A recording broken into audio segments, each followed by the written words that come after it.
ఉంటే ఆ స్టడీ బయట పెట్టండి, వివరాలు బయట పెట్టండి. How do you decide 100 metres? ఇంకొక ఇష్యూ కూడా ఉంది మూసీలో, మనం చూస్తాం అప్పుడప్పుడు వెళ్ళినప్పుడు. మూసీ ఒక దగ్గర 200-300 మీటర్లే ఉంటుంది, ఒక దగ్గర కిలోమీటర్ ఉంటుంది. నువ్వు ఎక్కడి నుంచి 100 మీటర్లు అంటున్నావు? 300 మీటర్లు ఉన్న కాడ నది మధ్య నుంచి 100 మీటర్లు అంటావు. మూసీ ఎరోడై అంటే ఏమైందంటే నది ప్రవహించి కొన్ని చోట్ల ఆ పక్కనుండే సాయిల్స్ ఎరోడైపోయి అది కిలోమీటర్ అయింది. మరి కిలోమీటర్ ఉన్న దగ్గర కూడా బండు నుంచి 100 మీటర్లు అంటవా? 300 మీటర్లు ఉన్న దగ్గర కూడా బండు నుంచి 100 మీటర్లు అంటవా? అసలు ఆ 100 మీటర్లు ఎట్లా డిసైడ్ చేస్తావు? ఎక్కడి నుంచి డిసైడ్ చేస్తావు? ఫస్ట్ ఆఫ్ ఆల్ అసలు 9 మీటర్ల నుంచి 100 మీటర్లకు పెంచడానికి what is the scientific study? Analysis ఏందో చెప్పు, బేసిస్ ఏందో చెప్పు. అండ్ అది ఎలా కొలుస్తావు? మూసీ ఒక దగ్గర 300 ఉంది, ఒక దగ్గర కిలోమీటర్ ఉంది. How do you take that 100 metres? 300 అనే బేసిస్ తీసుకొని పోతే చాలా చోట్ల ఇండ్లు బచాయించిపోతాయి. మరి ఒక చోట కిలోమీటర్ ఉంది, కిలోమీటర్ ఉన్న దగ్గర కూడా ఆ బార్డర్ నుంచి 100 మీటర్లు డిసైడ్ చేస్తావా? How do you decide? Please clarify. This is number 3. Number 4, ఈ మూసీకి సంబంధించిన ఏదైనా ఒక నదిని మనము చేయాలనుకుంటే, ఒక ప్రాజెక్టు నిర్మించాలనుకుంటే ఒక 100 సంవత్సరాల డేటా తీసుకొని అనాలిసిస్ తీసుకొని చేస్తూ ఉంటాం.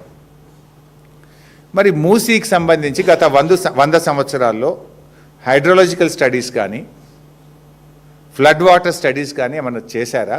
చేస్తే ఆ వివరాలు ప్రజల ముందు పెట్టండి. ఇప్పుడు ఎందుకంటే ఒక నదిని మనం పునర్జీవం చేయాలంటే దాని ఫ్లడ్ ఎంత, దాని 100 సంవత్సరాల్లో హైయెస్ట్ ఫ్లడ్ ఎప్పుడు వచ్చింది, లోయెస్ట్ ఫ్లడ్ ఎప్పుడు వచ్చింది, ఫ్లడ్ను ఎట్లా మనం కంట్రోల్ చేయాలి అనడానికి ఏమైనా స్టడీస్ ఉన్నాయా? Please keep it in the public domain. Hydrological studies, flood water studies, గత 100 సంవత్సరాల రిపోర్ట్ ప్రజల ముందు పెట్టండి. And one more important point, number 5. అంటే ఈ ముఖ్యమంత్రిని నమ్మలేం. ఇందాకన్నా చూసారా, ఈయనకేదో శాపం ఉన్నట్టుంది, నిజాలు చెప్పడు. పూర్వజన్మలో ఏదో శాపం ఉన్నట్టుంది రేవంత్ రెడ్డికి. అబద్ధాలు తప్ప ఆయనకు నిజాలు చెప్పడం రాదు అని నేను ఉత్తగా అనట్లేదు. I will show another 2 documents now. Point number 5, శాసనసభలో ముఖ్యమంత్రి గారు ఏడీబీ లోను మూసీ ప్రాజెక్టుకు శాంక్షన్ అయింది అని చెప్పిండ్రు. అది చదివి వినిపిస్తా. ఫస్ట్ ఆఫ్ ఆల్ పారాగ్రాఫ్ 3లో, ఇది జనవరిలో 1363 క్వశ్చన్ నంబరు, ముఖ్యమంత్రి రేవంత్ రెడ్డి ఇచ్చిన సమాధానం. The project divided into 5 zones, zone 1, 2, 3, 4, 5. Musi River Development Corporation Limited is taking up Zone 1 reach for 21 kilometers, Usman Sagar and Himayat Sagar to Bapu Ghat. Out of 55 kilometers under Phase 1, the Asian Development Bank has agreed for funding rupees 4,100 crores. Asian Development Bank 4,100 కోట్ల రూపాయలు ఇవ్వడానికి ఒప్పుకున్నది అని స్వయంగా ముఖ్యమంత్రి గారు ఇది శాసనసభలో చెప్పినటువంటి సమాధానం. ఇగో ఇది ఏడీబీ లెటర్లు. These are the 3 Asian development bank లెటర్లు. ఇందులో 3 లెటర్లు ఉన్నాయి. ఇది 15th December 2023. Asian development bank ఏం చెప్పిందంటే, ఇంకా డిపిఆర్ రాలేదు, ఇంకా మేము అనాలిసిస్ చేస్తాము, మా రూల్స్ మా పద్ధతులన్నీ పాటిస్తేనే లోన్ శాంక్షన్ చేస్తాము అని 15 డిసెంబర్ 2025 చెప్పింది. తర్వాత ఇక్కడ మూసీ బాధితులందరూ కలిసి ఏషియన్ డెవలప్మెంట్ బ్యాంక్తో మీటింగ్ పెట్టుకుంటే, ఇది January 23 minutes of the meeting of Asian development Bank. ఇందులో no ADB financing approved and no DPR submitted by Musi River Development Corporation Limited. మాకు డిపిఆర్ రాలేదు, మేము లోన్ శాంక్షన్ చేయలేదు అని ఇది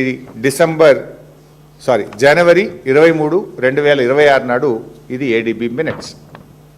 దెన్ లేటెస్ట్ నిన్నగాక మొన్న, ఇది 11th మార్చ్ 2026, ఇవాళ 13 కదా, 11th మార్చ్ నిన్నగాక మొన్న ఏషియన్ డెవలప్మెంట్ బ్యాంక్ ఇచ్చినటువంటి లెటర్, మేము ఇంకా లోన్ శాంక్షన్ చేయలేదు, ఆ రోజు ఏదైతే ఉందో ఈ రోజు కూడా అదే స్టేటస్లో ఉంది, మాకు డిపిఆర్ రాలేదు, మేము లోన్ శాంక్షన్ చేయలేదు అని నిన్నగాక మొన్న ఏషియన్ డెవలప్మెంట్ బ్యాంక్ ఇచ్చినటువంటి లెటర్ ఇది.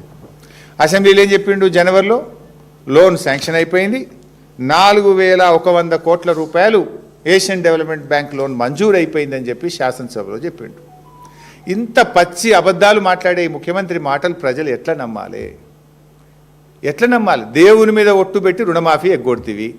మున్సిపల్ ఎన్నికలలో మిర్యాలగూడ సభలో ఎన్నికలైన తెల్లారి రైతు బంద్ వేస్తా అని ఎగ్గొడుతీవి.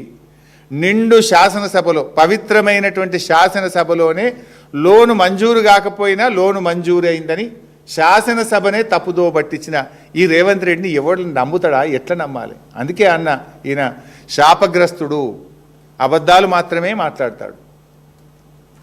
ఇది ఐ డిమాండ్ రేవంత్ రెడ్డి, ఇవాళ నువ్వేదో ప్రజెంటేషన్ పెట్టినావు కదా, మరి లోను మంజూరు అయిందని అసెంబ్లీలో చెప్పినావు, మంజూరు అయిందా కాలేదా? అసెంబ్లీని తప్పుదో పట్టించినవా, అబద్ధం చెప్పినవా? ఇవాళ ప్రజలకు క్లారిఫై చెయ్యి. This is number 5. Now point number 6.